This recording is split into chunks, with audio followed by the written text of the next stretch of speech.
back to Free Speech Nation with me, Andrew Doyle. A teacher has been sacked after he refused to use a student's preferred pronouns. Kevin Lister had taught maths for 18 years before he was dismissed for gross misconduct. A biologically female student asked to be referred to by her preferred male name and he/him pronouns, but he said he wanted to speak to the 17-year-old's parents first. I'm delighted to say that Kevin Lister joins me now in the studio. So a lot of people won't have heard of this story. There's been a couple of reports today, but very little on it. Perhaps you can tell us exactly what happened from the beginning. Sure, thanks. So around about this time last year, a student says to me that she would now like to be known as a new name and referred to as a male. So I raised a safeguarding concern. That's the immediate response for me. I asked 3 questions. I asked, was there parental consent? Was the student making an informed decision?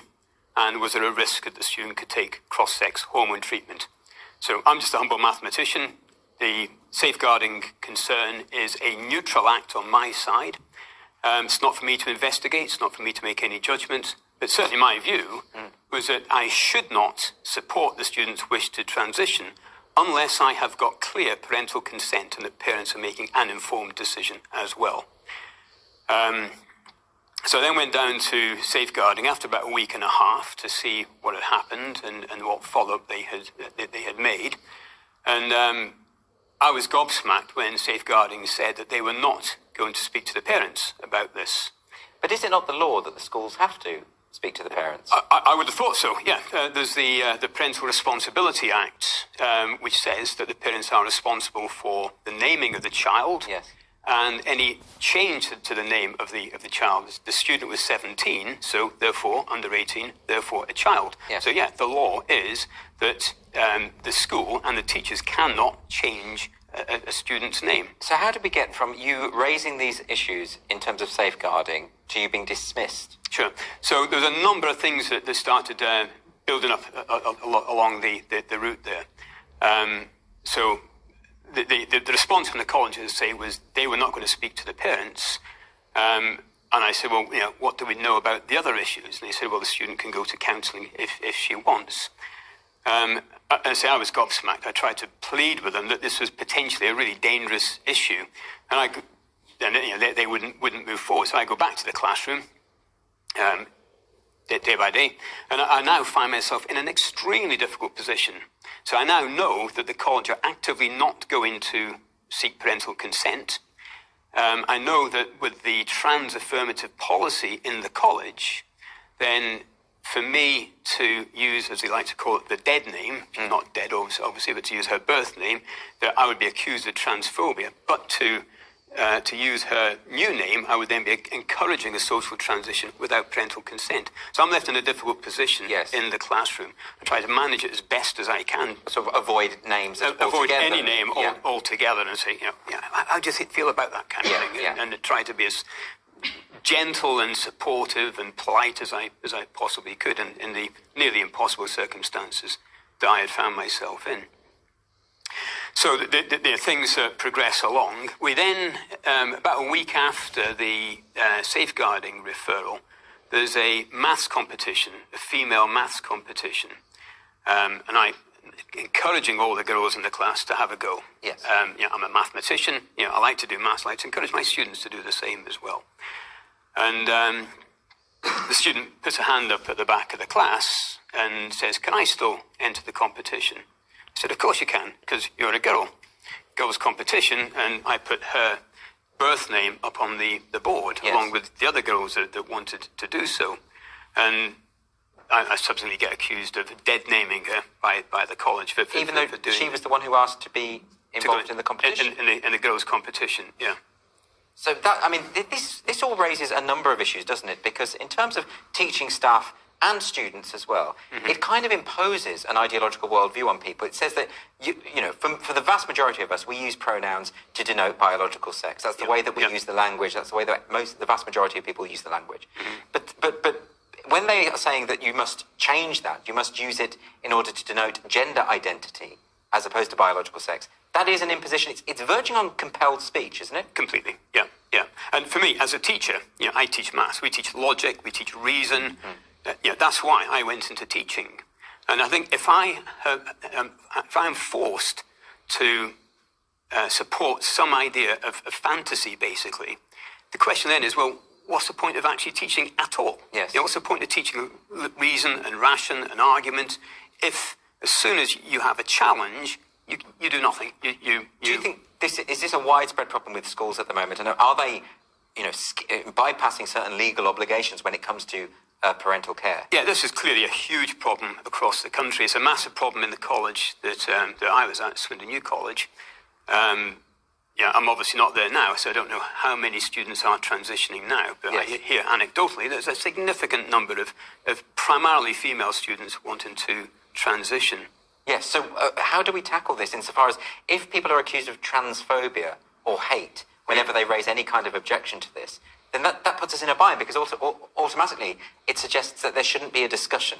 Yeah, the whole ethos of this movement is to accuse people who question it of transphobia. That's the way this organisation, this movement, actually works.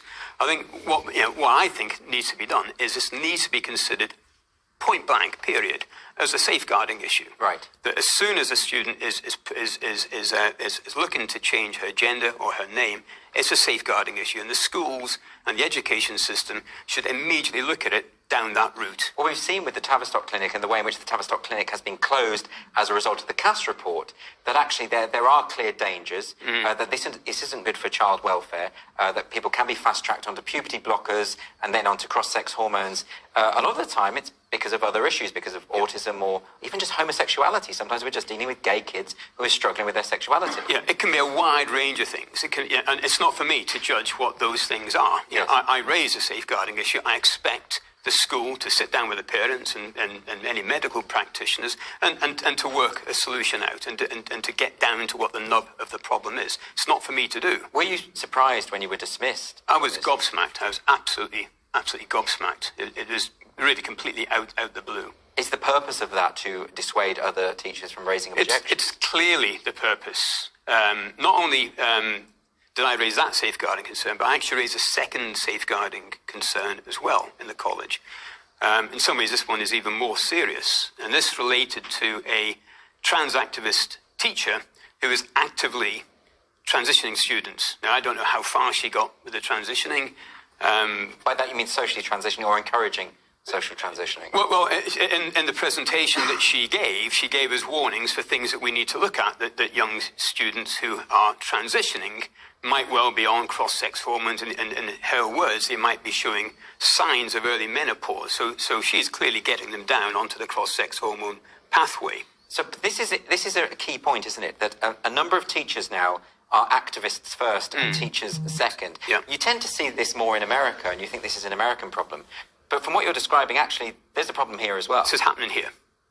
Right. And then to take a stand against that, you end up being dismissed and accused of being hateful. Yeah. So so because I wouldn't use the pronouns without parental consent, because I'd raised questions at a training session about the risk of basically a false positive, that we encourage a student to transition. How do we know that that's basically not a false positive? Because I raised those two issues, then I was accused of transphobia. Do you think that's why there has been so little discussion on this issue? Because eventually schools are surely going to have to come to terms with something here. Yeah, it's an extraordinary situation. I would never have thought when I came into teaching nearly 18 years ago that we'd end up with students coming out of school unable to tell the difference between a male and a female. And it's almost now as if this thing has now developed such a powerful momentum that it's difficult to stop it, that the schools themselves cannot stop it. It's almost like, to quote Macbeth, that you've waded in blood so far that it's more tiresome to turn back than to continue. So it seems to me, this is just merely my speculation, that the management of certain schools, certainly the new college that I was at, have been pushing this transgender model as a model for their diversity so hard over recent years that for them now to turn around and say, well, actually, we've made a mistake and that these people are now suffering harm and damage, it's too much of a liability for them. So the easiest thing for management to protect their jobs is to keep this momentum going and pretend nothing is happening. That's a very interesting point, because I note since the Cass report, I haven't seen many of the people who have been promoting gender identity ideology admit that they made a mistake and that actually the practices at the Tavistock, what the whistleblowers were warning about and were ignored, that all of this had been a mistake and that they have said, actually, we got it wrong. No one seems to want to admit that there might be potential dangers for young people, and particularly young gay people. Yeah, exactly. And the evidence has been there. It's been there right for years and years. There was a study done in Sweden in 2010. Yes. And it was a devastating critique. What it showed was that the risk of suicide for female to male transitioners was 40 times greater than normal background. 40 times greater.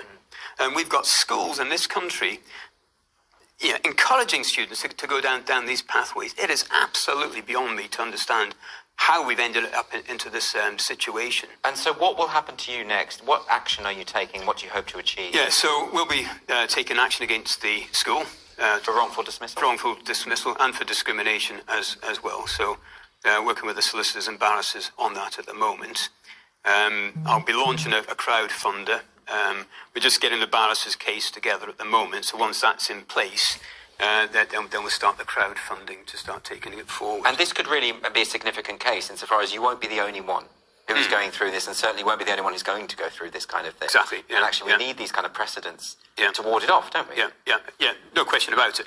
And in this particular case, I've been as rigid as I can. I've gone down the safeguarding. I've raised the safeguarding in relation to my student, and I've raised the safeguarding in relation to the trans activist teachers. And the school has done nothing at all in terms of investigating either of those safeguarding concerns. On the safeguarding concern I raised with my student, the answer I got back from the college when I put my grievance appeal through was that they did not need to inform the parents because it was only a name change. I mean, that was just absurd. It was just absolutely absurd, even though I was being dismissed and suspended for transphobia.